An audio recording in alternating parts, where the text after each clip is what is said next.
આજથી થોડાક દિવસ પહેલા અમદાવાદના મણિનગર ખાતે આવેલી દુર્ગા સ્કૂલમાં એક બાળક દ્વારા બીજા બાળકની બોટલમાં ડામરની ગોળી નાખી દેવામાં આવતા મામલો બીચક્યો હતો। આ ઘટનામાં બાળકની તબિયત લથાડતા તેને હોસ્પિટલ સારવાર હેઠળ પણ ખસેડવામાં આવ્યો હતો। જોકે આ ઘટનાને લઈને ઘણા બધા આક્ષેપો થઈ રહ્યા હતા, ત્યારે આ બાબતને લઈને દુર્ગા સ્કૂલના પ્રિન્સિપાલ અને આ મામલે શિક્ષણ અધિકારીનું પણ નિવેદન સામે આવ્યું છે। શું સ્પષ્ટતા તેમના દ્વારા કરવામાં આવી રહી છે, શું મામલો છે, વિગતે વાત કરીએ। વૈષ્ણવજન તો તેને કહીએ જે પીડ પરાઈ જાનાને રે।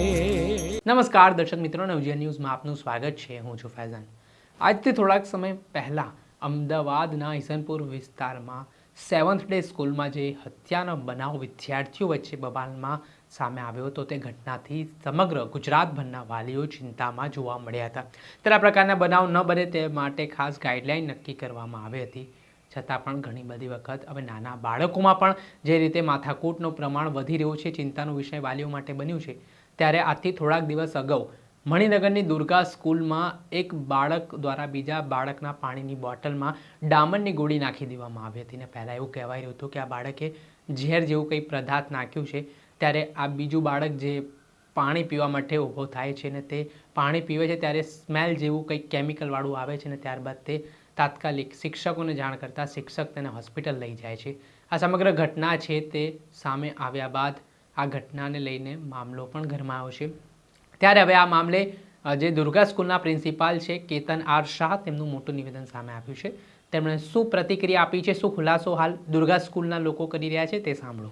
આ પ્રાથમિક વિભાગમાં ધોરણ 6માં અભ્યાસ કરતા વિદ્યાર્થી હશે અને 23 તારીખને બુધવારે જ્યારે 4 વાગ્યાની રિસેસ પડી ત્યારે વિદ્યાર્થીઓ બહાર ગયા। એમાં આ બે વિદ્યાર્થીઓ વર્ગમાં હજી રિસેસમાંથી બહાર જતા પહેલાં એ વિદ્યાર્થીએ પોતાના ખિસ્સામાંથી એક ડામરની ગોળી જેવું કાઢી અને જે વિદ્યાર્થીની વોટર બેગ ત્યાં પડી હતી એ વોટર બેગની અંદર એણે ગોળી નાખેલી। ત્યાર પછી બધા બહાર જતા રહ્યા। રિસેસ પૂરી થઈ, બધા વિદ્યાર્થીઓ વર્ગમાં આવ્યા અને જે વિદ્યાર્થી હતો એણે પાણી પીવા માટે એની પોતાની બોટલ ખોલી એટલે છોકરાને સ્મેલ આવી। એને સ્મેલ આવી એટલે એણે પોતે બાજુવાળાને અને પાછળવાળાને બધાને સૂંઘાડી। પછી તરત જ વિદ્યાર્થીઓ એને લઈ અને અહીંયા કાર્યાલયમાં આવ્યા। અમારા સંચાલક એના વાલીને જાણ કરી અને તરત જ પીડિયાટ્રિક ડૉક્ટર પાસે લઈ ગયા। વાલીની હાજરીમાં એનું ચેકિંગ કરાવ્યું, કંઈ ઘટના એણે પીધેલું નહોતું કે કશું એવું નથી। પછી ડૉક્ટરની સલાહ પ્રમાણે તે વિદ્યાર્થી ઘરે ગયો। બીજે દિવસથી શાળામાં પણ આવે છે। પછી બીજા દિવસે જે વિદ્યાર્થીએ ગોળી નાખી હતી અને જે ભોગ બનનાર હતો, બંનેના વાલીને બોલાવ્યા અને એને જોડે ચર્ચા કરી।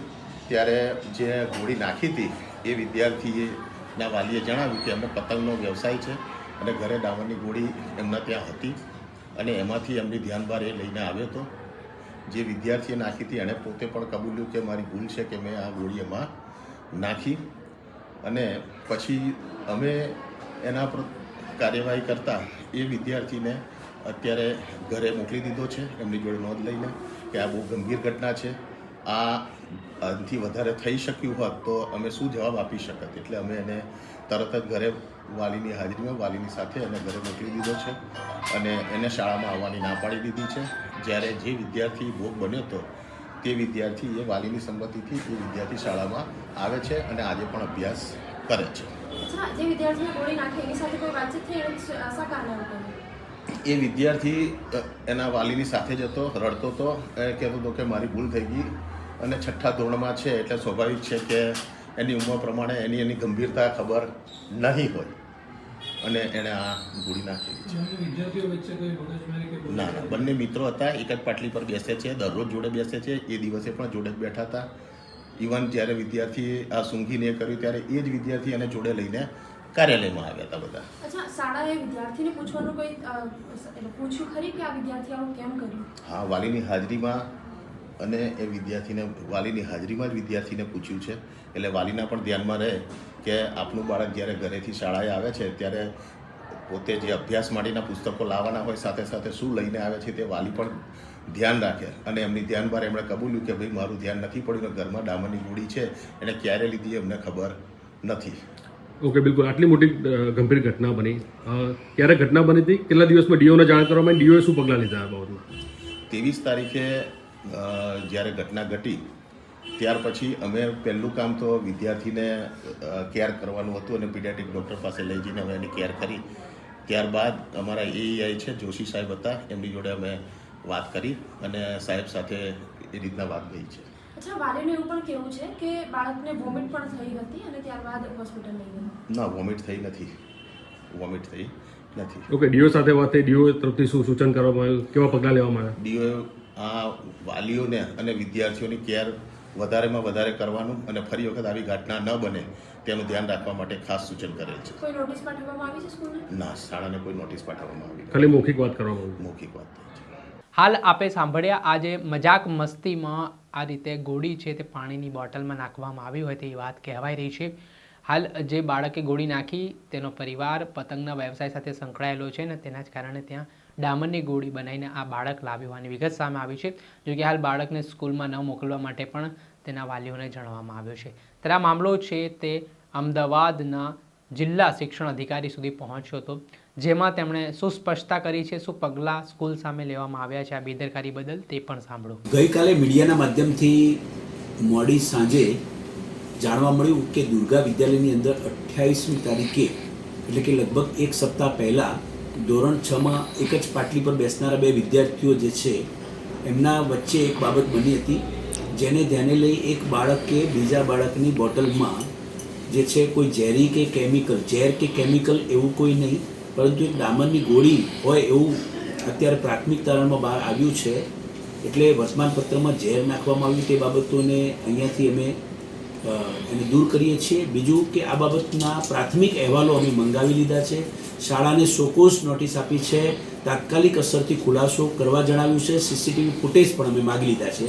સીસીટીવી ફૂટેજ અને વિગતવાર અહેવાલ આવેથી આગળની બાબતોનો સ્પષ્ટ ખ્યાલ આવશે. પરંતુ શાળાએ જે બેદરકારી દાખવી છે એ દાખવી છે કે જ્યારે ઘટના 28 તારીખે બને છે અને એક સપ્તાહ સુધી તમે આ પ્રકારની બાબતોનો તમે અત્રેની કચેરી સુધી તમે કોઈ રિપોર્ટ કરતા નથી, જાણકારી આપતા નથી, તે બાબતોની ગંભીરતાને ધ્યાને લઈ શાળાની ઉદાસીનતા જોઈ સદર શાળા દુર્ગા વિદ્યાલયને 10,000 રૂપિયા દંડ આરટી તહેત કરવાનો નિર્ણય પણ કર્યો છે. સાથે સાથે વધુમાં વિગતવાર અહેવાલ આવશે, ત્યારબાદ આગળના નિર્ણય લઈ શકાશે. પરંતુ બાળકો વચ્ચે ક્યાંક પ્રાથમિક અહેવાલમાં એવી બાબત આવી છે કે મૂળ મજાકમાં એક બાળકે બીજા બાળકની બોટલમાં આ પ્રકારનું મૂક્યા પછી બાળકે એની જે દુર્ગંધ આવતા એ તરત જ પ્રિન્સિપાલ ઓફિસમાં આ બધા વિદ્યાર્થી સાથે જ ગયા છે અને તરત જ એના વાલીને બોલાવીને શાળાએ હોસ્પિટલમાં તાત્કાલિક અસરથી તો પણ આવું તપાસ કરવા માટે કે ભલે બાળકે પીધું નથી પાણી છતાં પણ તપાસ પીડિયાટ્રિશિયન પાસે કરાવી અને બાળક એકદમ સ્વસ્થ જ રહ્યું છે અને ત્યારબાદ પણ એ દરરોજ શાળામાં શૈક્ષણિક કાર્ય માટે આવે છે. એટલે એ રીતે જોવા જઈએ તો આ ઘટના આ પ્રકારે બનેલી છે. પરંતુ આ બાબતને એવું ચોક્કસ ગંભીરતાપૂર્વક લેવું જોઈએ એ બાબતનું અમે તમામ શાળાઓને પણ આ સાથે તકેદારીના પગલાં લેવા શિસ્ત સમિતિની શાળા કક્ષાએ જે રચના કરવા બાબતની જે સૂચના આપેલી છે તે પ્રમાણે શાળાઓમાં કામ થાય તે પ્રકારનું પુનઃ અમે તમામ શાળાઓને તાકીદ કરી જાણ આપ કરી. જે દિવસે 7th ડેની ઘટના બની, 7th ડેની ઘટના એક આખી અલગ છે. એ ઘટનાને ધ્યાને લઈ શું બન્યું છે આગળનું આખો ઘટનાક્રમ તમને ખ્યાલ છે. આ ઘટનાને પણ હું ખૂબ નાની છે એવું નહીં કહું, પરંતુ આ પ્રકારની ઘટનાની અંદર એ બાળકોના વચ્ચેની જે મજાકમાં જે બાબત હતી ત્યાં આખી અલગ ઘટના હતી, જેને ધ્યાને લઈ શિસ્ત સમિતિની રચના, તમામ શાળાઓમાં બાળકોની બેગ વગેરે સમયાંતરે ચેક કરવા બાબતની પણ સૂચના અને રિસેસ સમયે શાળામાં વર્ગખંડની અંદર બાળકો એકલા હોય ત્યારે કોઈ શિક્ષકોને સપ્રમાણ જવાબદારીઓ સોંપી મેદાનમાં કે વર્ગમાં રાખવા બાબતે જણાવેલું જ છે. અહીંયા આ શાળામાં સીસીટીવીના ફૂટેજ પણ અમે જોઈશું. સદર શાળાએ શિસ્ત સમિતિની રચના માટે શું કામગીરી કરી છે કે નથી કરી એ પણ જોઈશું અને ત્યારબાદ આ બાબતે ચોક્કસ નિર્ણય લઈશું. તમામ શાળાઓને આ ઘટના ઉપરથી ઘણું બધું શીખવા આજે મળવું જોઈએ. હું એવું માનું છું કે ન કેવલ અમદાવાદ શહેર, રાજ્યની તમામ શાળાઓમાં પૂરેપૂરી તકેદારી રાખવા માટે આ બાબતો ધ્યાને લેવી જોઈએ. બાળકોમાં પણ કાઉન્સેલિંગ થવું જોઈએ. અત્યારે નાના બાળકો છે એને કોઈ શિક્ષાથી આ બાબતોમાં એમનામાં બદલાવ ના આવે, પરંતુ કાઉન્સેલિંગ કરીને આચાર્યશ્રીએ બંને વિદ્યાર્થીઓ અને વાલીઓ સાથે પણ એમને રૂબરૂ બોલાવીને આ બાબતનો જે છે મામલો જે છે એમણે હલ કર્યો છે. વિદ્યાર્થીઓને હાલ અલગ અલગ ક્લાસમાં બેસાડવામાં આવે છે, પરંતુ ખાસ કરીને આ બાબતે વધુ અમે સતેજ રહી અને વધુમાં વધુ શાળાઓને આ પ્રકારની સૂચનાઓ પણ આપીશું. આ સમગ્ર ઘટનાને લઈને જિલ્લા શિક્ષણ અધિકારી દ્વારા નોટિસ પાઠવવામાં આવી છે અને આ મામલે દુર્ગા સ્કૂલને જવાબ રજૂ કરવા માટે કહેવામાં આવ્યું છે અને 10,000 રૂપિયાનો દંડ પણ બેદરકારી બદલ ફટકારવામાં આવ્યો છે અને ભવિષ્યમાં આ પ્રકારના બનાવ ના બને તે માટે તે શિક્ષણ વિભાગ તરફથી કરવામાં આવી છે. ત્યારે આ જે સમગ્ર મામલો સામે આવ્યો હતો તેને લઈને અત્યારે જે આક્ષેપ પ્રતિ આક્ષેપ થઈ રહ્યા હતા તે બાબતે હવે બંને તરફથી પ્રતિક્રિયાઓ અને ખુલાસાઓ સામે આવ્યા છે. દર્શક મિત્રો, આવા જ નવા વિડીયો સાથે આપણે માહિતગાર કરતા રહીશું, એટલે નવજીવન ન્યૂઝ જોતા રહો.